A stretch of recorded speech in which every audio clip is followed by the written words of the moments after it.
یہ اللہ کے احسانات ہیں ہم لوگوں پر، حج کی نعمت عطا کی۔ اور حج جو ہے کہ حاجی اگر کہیں جانے والے بھی ہیں، اپنی نیتیں درست کرو، کسی اور غرض سے مت جاؤ۔ ایک تو یہ کہ میں اپنے گناہ دھلواؤں، کیونکہ حج کے بارے میں ہے جس نے حج کیا، صحیح طریقے سے حج کیا اور اس کا حج قبول ہو گیا، تو وہ ایسا گناہوں سے پاک ہو جاتا ہے جیسے معصوم بچہ ماں کے پیٹ سے باہر آتا ہے۔ یہ حج کا، لیکن اس میں حج مبرور کے لیے آداب ہیں، وہ بھی سیکھنے چاہیے۔ جھگڑا نہ کرے، جو آیت شریفہ میں نے پڑھی ہے، حج میں عموماً یہ ہوتا ہے کہ مشکلات پیش آتے ہیں، یہ بہت مشکل ہے۔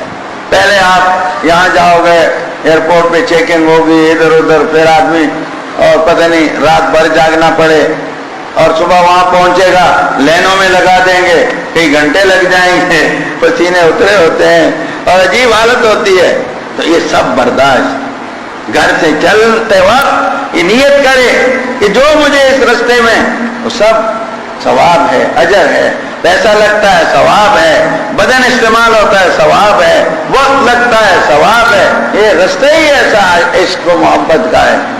تو وہاں بہت مشقتیں پیش آتی ہیں اور انتظار کرنا پڑتا ہے، پھر آگے جا کے طواف میں بھی آج کل بہت رش ہے، یہ سارے کام پیش آتے ہیں، پھر آپس میں حاجی ہوتے ہیں، وہ بھی لڑ پڑتے ہیں معمولی بات پہ۔ اس لیے قرآن میں ہے فَلَا رَفَثَ وَلَا فُسُوقَ وَلَا جِدَالَ فِي الْحَجِّ، حج میں کوئی نافرمانی نہیں ہوگی، حج کے اندر کوئی قسم کے فضول گوئی نہیں ہوگی، گناہ کا کام نہیں ہوگا، تقوی کا کام ہوگا، ولا جدال، جھگڑے نہیں ہوں گے۔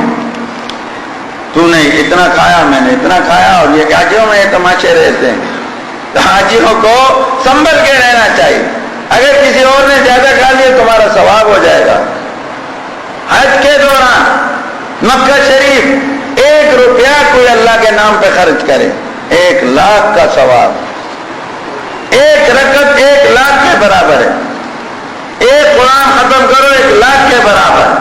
وہاں نیکیاں اور گناہوں کا معاملہ بھی اسی طرح ہے، اس لیے وہاں چوکنا رہنے کی ضرورت ہے، تقوی کے ساتھ وقت گزارے، ذکر الہی کے ساتھ گزارے، خدمت کا جذبہ رکھے، دوسروں کی خدمت کرے۔ اور میں نے تجربہ کیا ہے کہ جو حج میں خدمت کرتا ہے اس کو اللہ پاک اگلے سال حاضری عطا کرتے۔ میں کوشش وہاں یہی کرتا ہوں، خدمت تو نہیں کر سکتا لیکن خادموں میں اپنا نام شامل کر لیتا ہوں، اور یہ تجربے کی بات، حاجیوں کی جو خدمت وہاں کرے، ان کو کھلائے پلائے، ان کو اللہ کے مہمان ہیں، تو اللہ اس کو حج نصیب کرتے ہیں۔